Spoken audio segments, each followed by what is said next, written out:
Foundations of Amateur Radio. Over the years I've used the phrase, which I shamelessly stole, that amateur radio is 1,000 hobbies in one. I've discussed countless different activities and adventures that all fall under the banner of amateur radio, in one way or another. Since becoming a licensed amateur, I've had the opportunity to speak with many different amateurs and hear their views on what amateur radio means to them.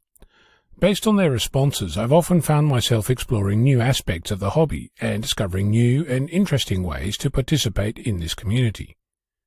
Recently, I put together a list of projects that are currently underway in my shack. I discovered that over time this list has evolved from physical radio activities like portable activations, building antennas, camping and going to HAMfests, the amateur radio version of a swap meet, into more computer-related things like data analytics, writing software, fixing bugs, and learning how the insides of a software-defined radio works. That's not to say that I've given up on camping or any of the other things, just that my priorities have shifted over time as I discover over and over again just how big this hobby really is. I mention this because one of the recurring observations I encounter is that others are doing the same thing day in and day out. That in and of itself isn't an issue. It's that they begin to describe that they're bored, that they've lost interest, that the hobby is in stagnation, that there's nothing new, that they're frustrated with their progress towards whatever goal they've set themselves. For me, the key motivator in this hobby is learning. Everything else follows from there. That might not be your thing. You might be here for the emergency service aspect, or the hill climbing, the soldering, and electronics. It really doesn't matter why you're here at all.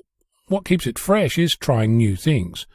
For example, if you're here for emergencies, have you set up a disaster event simulation in your community, or attempted to set up your station 100 kilometers from home and make contacts using just the very basics?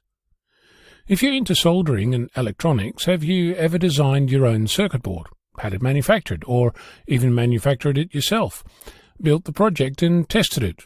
What about documenting it and making it available as a project for someone else? If you've climbed all the hills in your state, have you tried doing this across the border or overseas? What about testing with different antennas or modes, power levels or logging tools?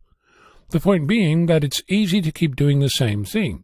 What's harder, but potentially more rewarding, is to try something new and experience what happens. One thing to keep in mind is that things will go wrong. That's where all the learning happens, so keep at it. So, are you doing the same thing over and over again and expecting a different outcome? Or are you excited like a newborn puppy, wagging your tail ready for the next adventure?